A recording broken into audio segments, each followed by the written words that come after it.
Olá, seja muito bem-vindo a essa segunda unidade dentro do módulo 4, né, de integração integra contínua, onde a gente vai explorar aqui um pouquinho mais sobre esse aspecto na forma prática, né? Meu nome é Hudson Silva Borges e nesse módulo, então, a gente vai começar basicamente revisando um pouquinho ali do que a gente falou na unidade anterior, né, na unidade 1, onde foi apresentado um pouquinho ali sobre o DevOps, né? DevOps, que é um conceito que visa unir desenvolvimento e operação, né? Os conceitos de Dev e Ops, aonde agora a gente busca ter pessoas com esses perfis no time de forma complementar e não simplesmente isolados, né? Com o objetivo de agilizar a implantação dos sistemas, né? A entrega dos nossos sistemas.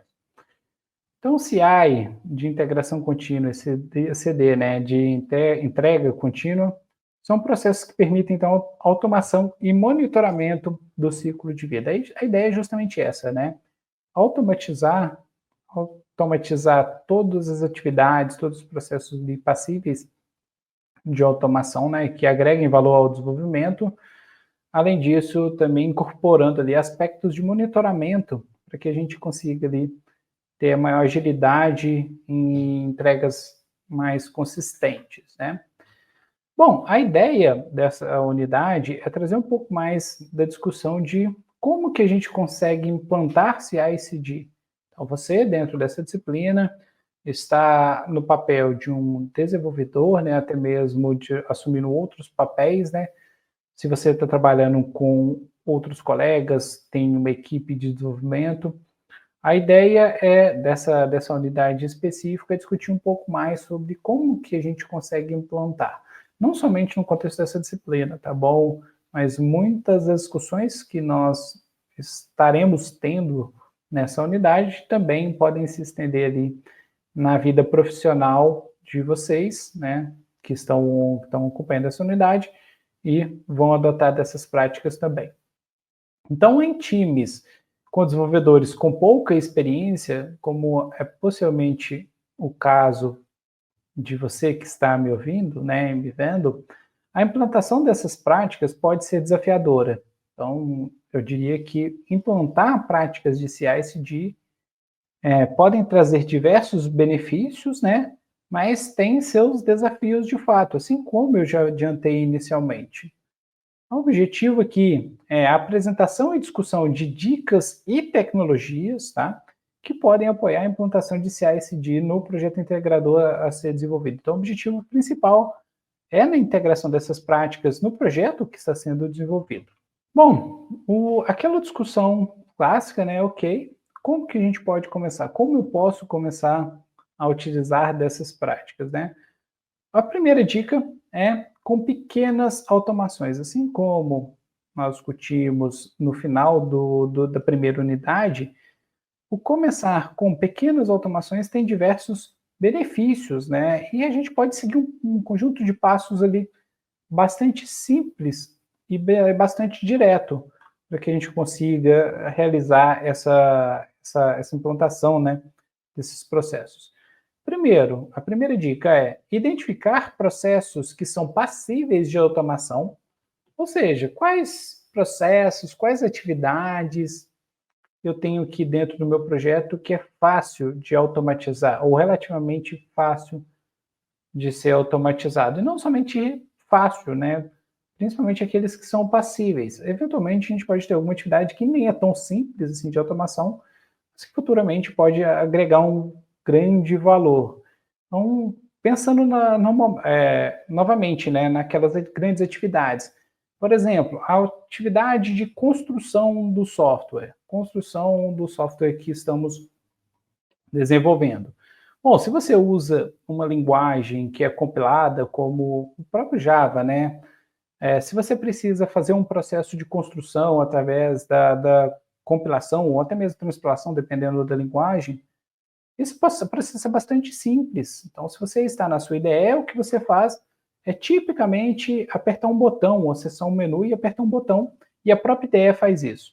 Ou seja, a IDE já tem uma automação desse processo. Será que eu consigo automatizar esse processo para replicar essa etapa de construção em qualquer lugar? E mais do que isso, né? Será que eu consigo verificar o resultado desse processo? Ou seja, se eu consigo construir ou não com sucesso? Porque se você introduziu algum erro ali no seu sistema, né? Naturalmente vai ter algum problema na construção daquela versão. Bom, essa discussão que eu estou tendo aqui está alinhada a esse segundo ponto, né, de viabilidade de automatizar. Ainda nesse ponto de automatizar a construção do seu sistema, né, do seu software, uma discussão que a gente tem é de viabilidade. A viabilidade de build, por exemplo, é bastante simples, né? Bem simples. Existem muitas ferramentas, né, e alternativas existentes. Então, se você está utilizando uma linguagem muito conhecida, muito utilizada no desenvolvimento de software, se você está usando um framework que é muito utilizado para desenvolvimento de aplicações também, vai ser muito comum que você encontre diversas ferramentas e alternativas que vai te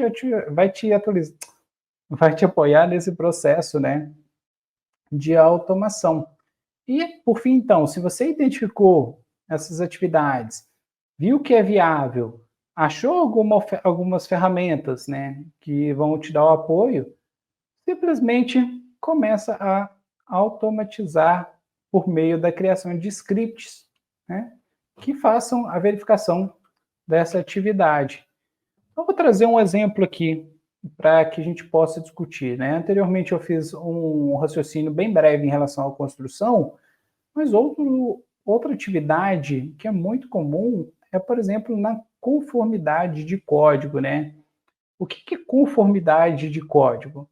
Bom, você trabalha em um sistema, tal que esse sistema tem algumas regras de conformidade de código. Falando, olha, você tem que usar ponto e vírgula ao final de toda linha de código, suas linhas não podem ter um tamanho maior que 80, você tem que colocar uma classe por arquivo e etc. Tá? Existem várias regras de conformidade de código que a gente pode aplicar. Isso é muito importante no desenvolvimento de sistemas, tá? Isso aqui é muito importante e não pode ser simplesmente ignorado, principalmente quando se trabalha ali em equipe com mais pessoas.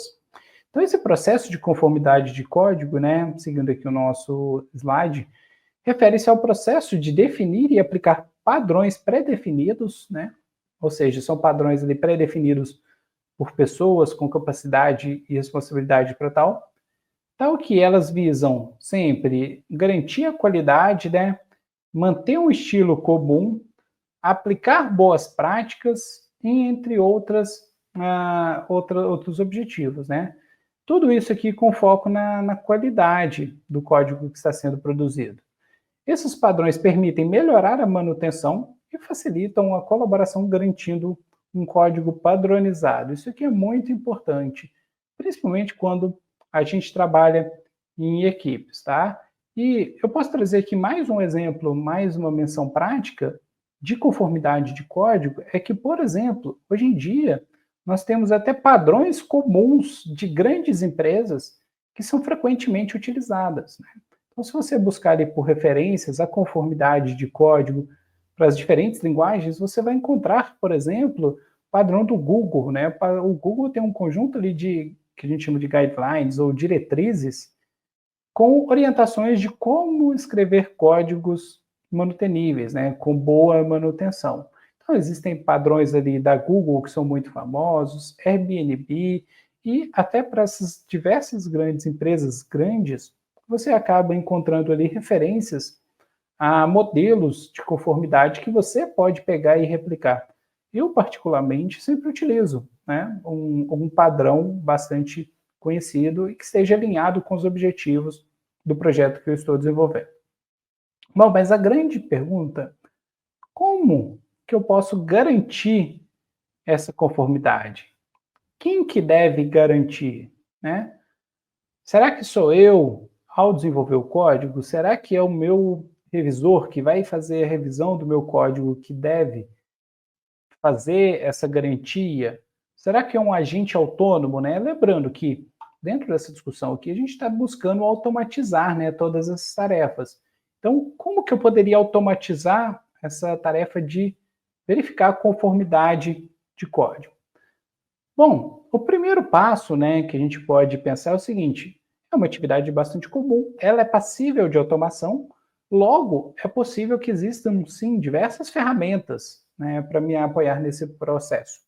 Então, de fato, existem diversas ferramentas, tá, tal que você pode utilizar para conformidade de código. Aqui eu estou trazendo um exemplo, tá, e a gente pode expandir isso para diferentes atividades, como teste e tudo mais. Existem várias ferramentas.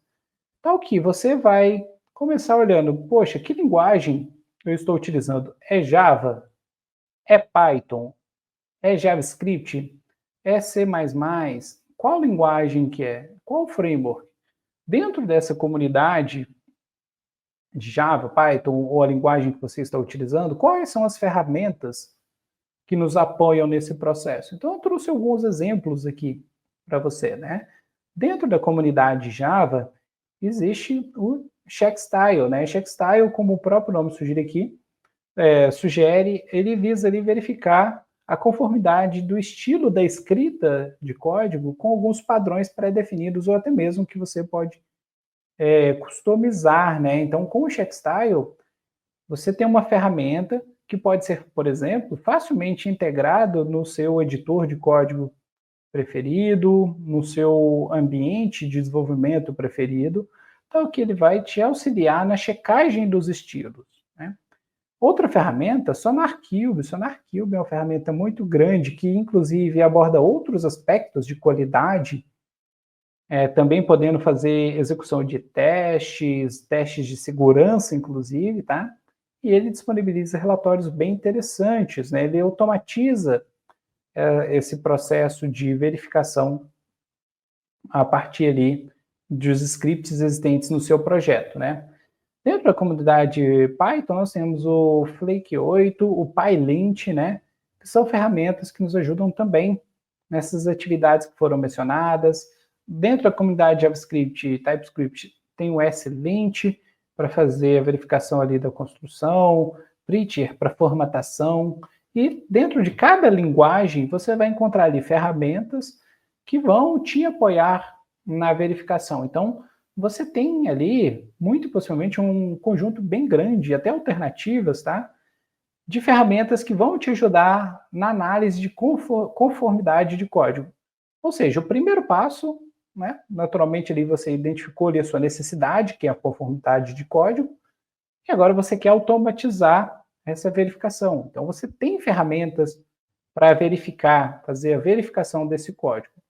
Bom, essas ferramentas muitas vezes são integradas ao seu ambiente de desenvolvimento, tal que durante o processo de desenvolvimento você consegue identificar, né, dessas inconformidades.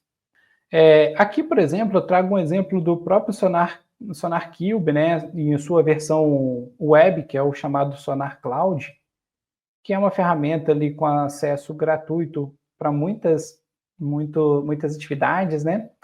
E ele te passa até um relatório, né? Se passou no teste de qualidade, no gate de qualidade, o portão de qualidade, onde ele te traz métricas de segurança, testes, né, de cobertura, também segurança de revisão, manutenabilidade, entre outros elementos. É uma ferramenta muito boa que aceita ali diversas linguagens. O SonarQube, por exemplo, não é exclusivo para Java, mas você pode executar essa ferramenta aqui em diversas linguagens. Bom, ok, né? Nós descobrimos ferramentas ali que permitem fazer a verificação da conformidade do código.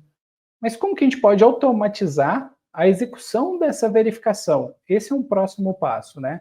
A gente pode utilizar de ferramentas para automação dessas atividades. A ideia é justamente essa, né? Nós temos, mais uma vez, tá, algumas diversas ferramentas, primeiramente local. Ou seja, eu quero verificar essas modificações, se estão em conformidade, né, com os padrões definidos, mas eu quero verificar antes de enviar para revisão, né? Muitas vezes você não quer enviar uma modificação com problemas de conformidade, porque vai ser um superior, um sênior que vai analisar o seu código, e até mesmo existem regras da empresa que podem não permitir, né, que esses problemas aconteçam. Então, primeiramente, a gente pode tentar automatizar localmente a execução dessas verificações. Mais uma vez, você deve partir ali da integração com a linguagem do framework que você estiver utilizando. Por exemplo, na comunidade JavaScript e TypeScript, tem o Husky. Husky é uma ferramenta que permite fazer automação de algumas atividades, algumas verificações automáticas a partir de alguns eventos do Git. Então, o sistema de controle de versão Git, a gente consegue incrementar, né, instrumentar as atividades dentro do Git para executar alguma atividade. Então, por exemplo, toda vez que eu der commit, né, na minha aplicação, eu posso configurar o Husky ou pré-commit ou o Grid, né, que tem plugins também para essas automações. Toda vez que eu der um commit, eu vou executar o meu script de análise de conformidade de código. O script que você desejar. Não somente a de conformidade de código, tá? Mas você pode executar, por exemplo, também testes. Executar testes em todo o commit pode ser uma boa prática? Olha, se você não quer executar em todo o commit, porque você tem um costume, uma prática de enviar diversas modificações que quebram a lógica do seu sistema, você poderia fazer uma configuração ali de fazer a execução dessa ferramenta somente ao enviar as suas modificações. Então, quando você dá um git push para enviar as modificações para o seu repositório, você configura dessas ferramentas para ele executar os testes. O que vai fazer essas ferramentas? Se você configurou para executar os testes antes de dar um git push, do git push, por exemplo, a ferramenta, quando você der um git push, vai executar os testes localmente e se tiver algum problema, ou seja, se os seus testes falharam, ele vai impedir que essas modificações sejam enviadas para o repositório, para que não gaste o tempo da sua equipe fazendo revisão daquelas modificações. Então, essas ferramentas de automação locais ajudam nesse sentido, né? Não enviar essas modificações sem uma garantia prévia do conteúdo delas, né? Isso é bastante importante. Bom, além de verificações locais, é muito importante, tá, que nós tenhamos também uma verificação remota, né? A gente pode utilizar de serviços de integração contínua que executam as tarefas remotamente, então, não somente no seu local, né? Pois, por exemplo, você trabalha em uma equipe onde tem várias pessoas ali em início de carreira, vários júniors, né? É muito comum que esses júniors não executem algumas tarefas. Então, não podemos garantir, né, somente no desenvolvedor daquela atividade. Então, é sempre importante reexecutar essas tarefas remotamente, né? Ter uma segunda camada, né? Uma segunda alternativa ali para a execução e garantia da execução dessas atividades, né? Então, nós temos algumas alternativas, como o GitHub Actions. Para você que já usou o GitHub, GitHub Actions é uma forma de você automatizar algumas tarefas remotamente para que rode diretamente nos servidores deles. Se você trabalha em uma empresa privada, muito possivelmente você também pode encontrar o Jenkins, né? Jenkins é uma outra plataforma para integração contínua que muitas empresas utilizam, né? GitHub Actions muitas vezes é gratuito é gratuito para projetos públicos, mas projetos privados, organizações podem incorrer ali com uns custos, enquanto um Jenkins é uma infraestrutura que você consegue prover na própria empresa. Então, é uma alternativa bem interessante e legal também.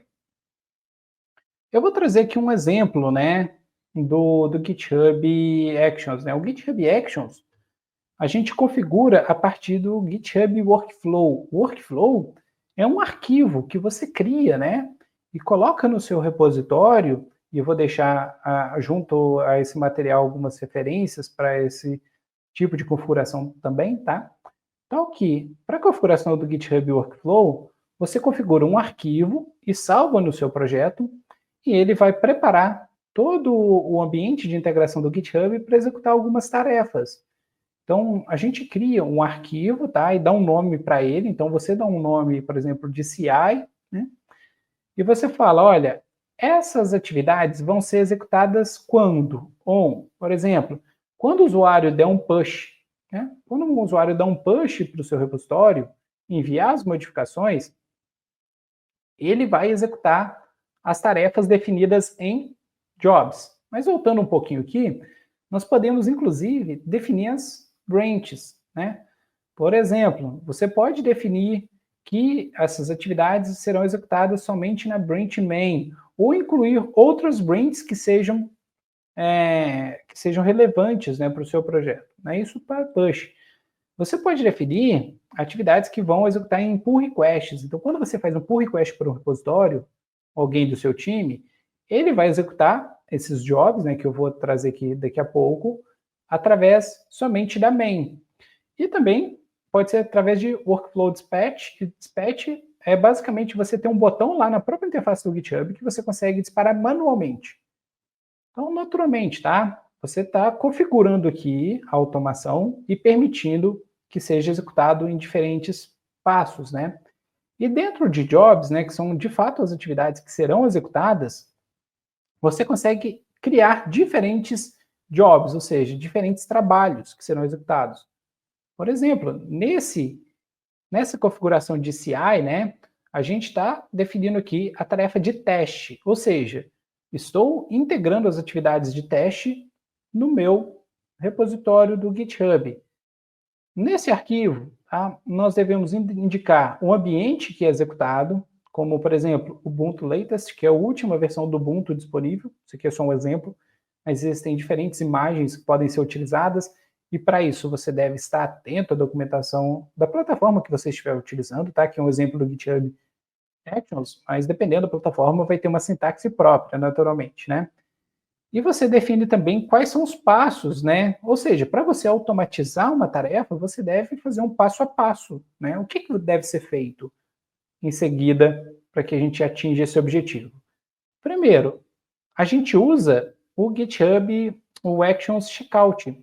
Esse checkout é o primeiro passo de qualquer atividade de CI dentro da plataforma do GitHub, que é, por exemplo, para você fazer qualquer atividade, você precisa fazer o checkout, ou seja, pegar o código que você quer fazer a verificação, né? Bom, então na segunda etapa, né, nós fazemos ali a preparação do ambiente, que é um ambiente Node. Então, por exemplo, se a sua aplicação foi desenvolvida em Node.js ou Java ou qualquer outra linguagem, você deve preparar um ambiente. O GitHub Workflow, ele oferece ali diferentes pacotes de configuração. Nesse caso aqui, estamos configurando um ambiente para o Node. Ou seja, fazendo uma revisão aqui novamente, ele vai ser executado em uma máquina virtual do Ubuntu, por exemplo, um Linux Ubuntu, né? Em seguida, ele vai pegar o código que você vai fazer a verificação. Terceiro, ele vai preparar um ambiente, instalando as dependências necessárias do Node ou do Java, por exemplo, você tem também ambientes, né? Inclusive podendo especificar a versão, que naturalmente é importante. No terceiro passo, ele vai instalar as dependências da aplicação. E no quarto passo, quarto e último passo, se você observar aqui, ele vai executar a tarefa que foi definida, né? O último passo aqui é justamente a execução dos testes, que foi o mesmo nome que foi dado para esse job aqui de teste, né? Então, essa atividade de CI aqui tem um foco justamente na execução dos testes, quando usuários fazem o push, que é um envio das modificações diretamente, ou quando fazem o pull request para a sua aplicação, ou quando é disparado manualmente via própria interface da aplicação, né? E isso dependendo ali da branch, né, da ramificação utilizada por você.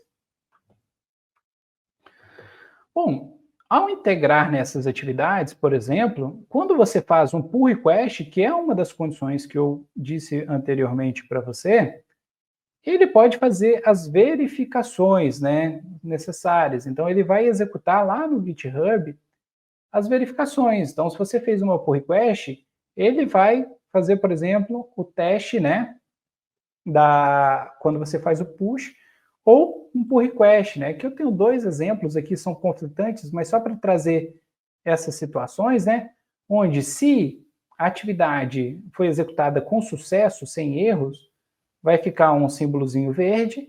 Se teve algum problema, vai ficar um símbolozinho do X vermelho, aonde você pode, inclusive, configurar o seu ambiente para permitir que seja feito o merge das modificações somente se as verificações foram feitas com sucesso, né?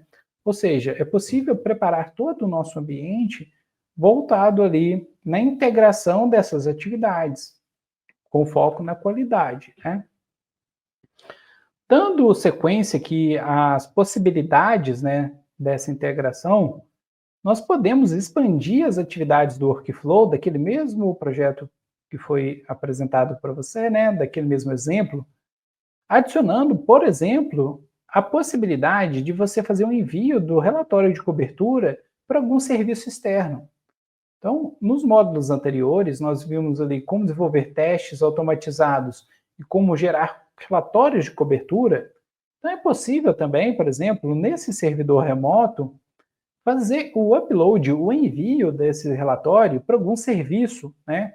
Então, nesse caso aqui, bastaria simplesmente adicionar um novo passo, né, de fazer o envio desse relatório de cobertura, aonde é utilizado, por exemplo, o Codecov, que é um serviço que permite esse tipo de atividade, configurando ali o ambiente com as informações necessárias, como, por exemplo, um token de acesso, ou o que for necessário e exigido por essa plataforma. E quando você fizer a execução, né, daquela atividade de CI, naquelas condições que foram colocadas, por exemplo, você pode ter integrado no seu ambiente de desenvolvimento uma mensagem da própria plataforma de cobertura, e se o envio foi feito com sucesso, você vai ter com sucesso ali as verificações, ou seja, todas as verificações que eram necessárias, testes, construção ou qualquer outra automação forem necessárias, você vai ter habilitado aqui a opção de fazer um pull request, né? E a gente consegue automatizar e trazer cada vez mais valores. Por exemplo, trazendo uma visão integradora mesmo de tudo que foi discutido aqui. Relatório de cobertura, né? É importante, mas não é importante só para você como desenvolvedor.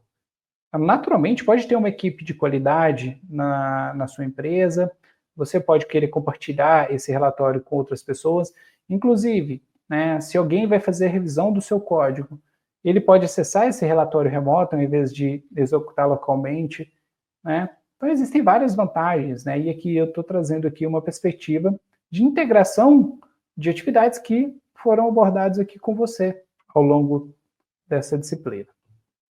Como foi dito, né? A ideia é trazer e aplicar essas automações de forma incremental, né? Tentar automatizar tudo rapidamente é sempre um risco, é um problema. Então, busque fazer de forma incremental a partir de atividades simples. Conformidade de código, né? Pequenas atividades, é bastante simples. Construção de versões, ou seja, o build. Execução de testes que são já automaticamente ali automatizáveis, né, segundo o que nós vimos aqui. E outras verificações simples. Busque sempre fazer de forma incremental. Traga um pouco agora, faça um planejamento de automatizar outras tarefas no futuro, até que você tenha ali um processo automatizado com diversas tarefas automatizadas e você consiga focar no que mais interessa, que é em resolver os problemas e trazer incrementos de valor para os seus clientes. Aqui fica uma pergunta, naturalmente, né? Você se lembra dos testes projetados e construídos anteriormente? Então, você pode automatizar a execução, né, desses testes e obter o feedback imediato, né? E aí melhorando a qualidade do seu processo de desenvolvimento. Essa aqui é um ponto bem natural de ser feito. Bom, para finalizarmos um pouco ali sobre uma visão prática aplicada de CI/CD no desenvolvimento, eu também trago aqui uma discussão aqui com você mais relacionada a oportunidades, né, que novas tecnologias têm proporcionado, como por exemplo o IA. Nós temos cada vez mais a IA integrada no processo de desenvolvimento. Existem ferramentas que estão surgindo para facilitar também. Por exemplo, revisão de código. Revisão de código é uma atividade muito importante ali para garantia da qualidade daquilo que é produzido. Se está seguindo os padrões estabelecidos, se ele segue a arquitetura definida e tudo mais. Existem ferramentas, né, como esse CodeRabbit aqui, né, tal que eles conseguem, essa ferramenta em específico, né, baseado em IA, ele ajuda na revisão de código, ou seja, se você envia uma modificação no seu projeto, essa ferramenta CodeRabbit, né, integrada a seu ambiente, e aqui a gente aplica de CI, né, ele faz uma revisão, né, um code review, e indica eventuais problemas. Aqui no caso, ele fala de códigos HTTP que são retornados. Bom, então, para além de atividades de integração contínua, né, que foi o foco principal dessa discussão, nós podemos também fazer entrega contínua a partir da aplicação de CD, né? Das ferramentas que foram abordadas aqui, é bastante parecido, né, o processo, né? A gente pode dizer que pode usar as mesmas tecnologias. Por exemplo, você tem um serviço na sua aplicação que deve ser implantado e é disponibilizado através de uma imagem Docker. Então, usando daquela própria sintaxe, né, do GitHub Actions, você pode adicionar novos passos, né? Então, eu vou passar aqui rapidamente para o que mais interessa dentro dos passos, né, sendo a estrutura igual, adicionar, por exemplo, etapas de construção e disponibilização, né? Então, dentro desses passos, ele prepara o ambiente, faz o build da aplicação, né? No caso aqui por meio de uma imagem Docker, que é o objetivo, naturalmente, né? Nesse segundo passo. No terceiro passo, ele basicamente faz a autenticação no Docker Hub. Se você vai subir uma imagem, você precisa estar autenticado, né? Então sobe essa imagem no Docker Hub. E por fim, ele faz o build e o push, ou seja, ele envia essa imagem para o seu repositório Docker. Então a gente pode aplicar de CD, né, para disponibilizar a imagem da aplicação no Hub. E esse Hub está integrado também na sua infraestrutura, tal que, quando identificar uma nova versão no próprio Docker Hub, ele já pode disponibilizar para a implantação diretamente, né, automatizando todo esse processo. Então, a gente tem que ver, né, CI/CD como uma prática integradora de fato, né? Atividades de CI/CD são práticas voltadas à automação de processos para melhoria da qualidade. Então, o foco aqui sempre é na agilidade e melhoria dos artefatos que são produzidos e entregues, né? E não faz sentido aplicar práticas automatizadas simplesmente porque os outros usam, né? Então, você deve ser capaz ali de identificar essa oportunidade, ver se vai agregar algum valor para você, para o seu time, para o seu projeto, e não é simplesmente aplicar porque os outros dizem para aplicar. Então, raciocine, né? Analise, projete, planeje uma prática integradora com o objetivo ali, de fato, de trazer melhorias para a aplicação que você está construindo e para o seu time, né?